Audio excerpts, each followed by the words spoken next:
지금 제가 가고 있는 곳은 우리 독립운동가 분들의 위패가 모셔져 있는 독립관입니다.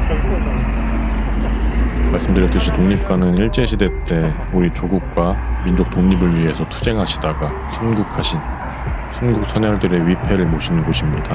독립현충원처럼 국민들의 존경과 추모를 받아야 할 존엄하고 엄숙한 공간이기도 합니다.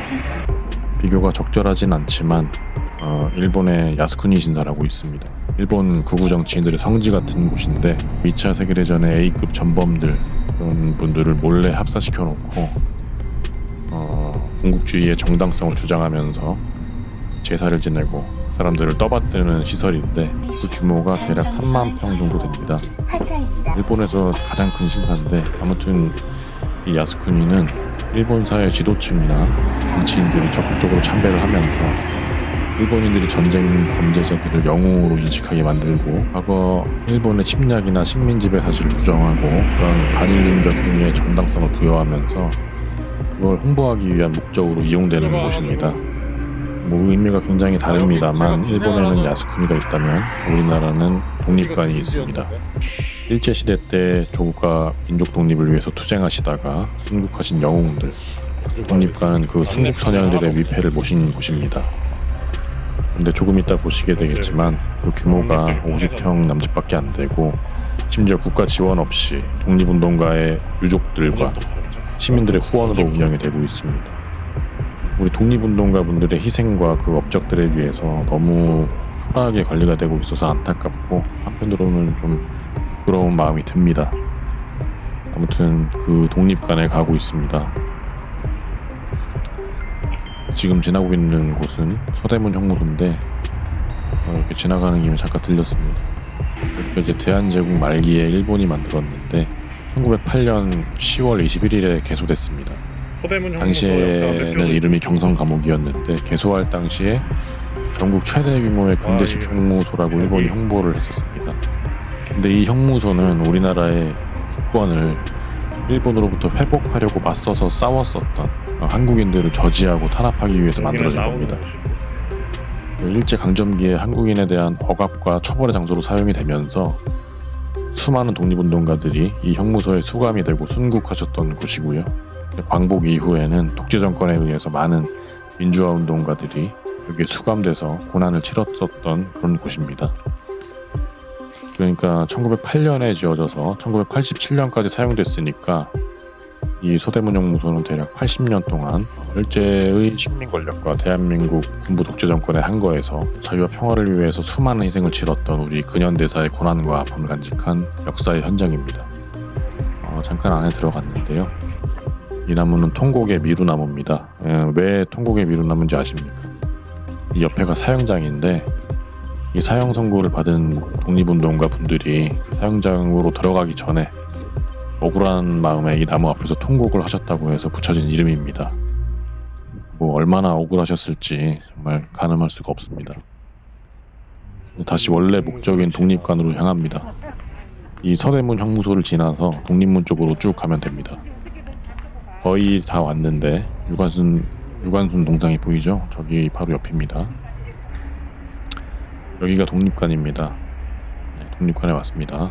우리가 정부의 주요 행사나 어떤 다른 행사들을 할 때 국민의례와 함께 순국선열에 대한 묵념을 올리고 있는데 이 독립관의 위패가 모셔져 있는 이분들에게 묵념을 하는 겁니다. 내부로 들어와 보면 분위기는 이렇습니다.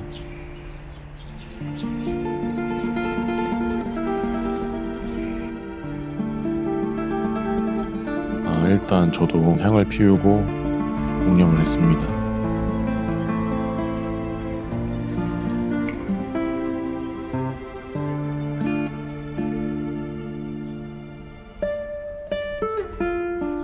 조금 둘러보겠습니다.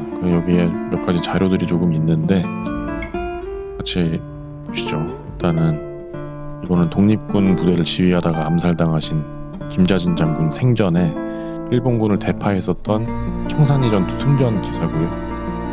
이거는 일본 왕이 있는 곳에 폭탄을 투척하고 체포돼서 순국하신 김지섭 의사의 판결문입니다. 이거는 김아락 의병장 진중일기인데 전투 중에 일본군의 총상을 입고 자결하셨습니다. 조선 식산은행하고 동양척식 주식회사에 폭탄을 투척하고 자결하신 의열단원 나석주 의사의 편지인데, 이 편지는 김구 선생에게 보내진 것입니다. 그리고 단식 투쟁 중에 순국하신 남자연 의사의 기사입니다. 이거는 민용환 선생의 유서입니다. 1905년 의사조약 체결 소식을 듣고 자결하셨습니다.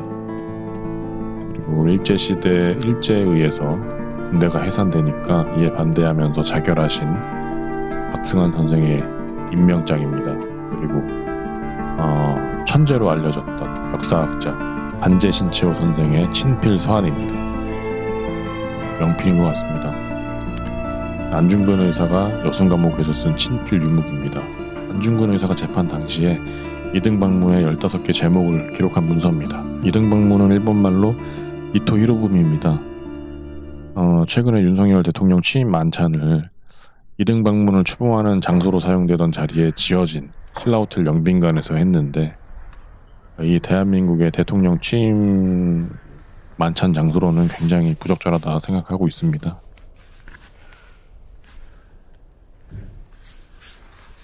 일왕의 생일 축하식장에 폭탄을 던져서 일본군 사령관을 처단한 윤봉길 의사의 한인 애국단 입단 선서문입니다. 윤봉길 의사의 의거를 보도한 호해고요. 윤봉길 의사가 거사를 앞두고 백범 김구 선생에게 바친 한시입니다. 을미사변이 일어났을 때 의병을 일으키고 전투를 하다 체포돼서 일제에 의해 사형당한 이강년 의병장의 판결문입니다. 이거는 격고각도 여름문인데 의병전쟁을 촉구하면서 발표한 경문입니다. 이건 이강년 의병장이 이끌었었던 의병부대의 활동 일부가 기록된 책의 한 부분입니다. 또 일본군에 체포돼서 순국하신 이인영 의병장의 재판 판결문입니다. 의병활동을 하시다가 사형을 당한 이은찬 의병장의 판결문입니다. 그리고 이봉창 의사가 일본에 도착해서 김구 선생에게 보낸 편지입니다. 반드시 거사에 성공할 것임을 다짐하는 내용입니다. 이완용을 저격하고 일제에 체포돼서 순국한 이재명 의사의 판결문입니다. 또 전해산 의병장의 진중일기, 마찬가지로 체포돼서 순국하셨습니다. 일본군에 체포돼서 사형당한 정한직 의병장의 유묵입니다. 을사조약 파기를 주장하면서 자결하신 조병세 선생의 서한입니다. 의병활동으로 일본군에 체포돼서 대마도로 유배됐었는데 일본이 주는 음식을 먹을 수 없다면서 단식을 이어가다가 순국하신 최익현 선생의 서한입니다.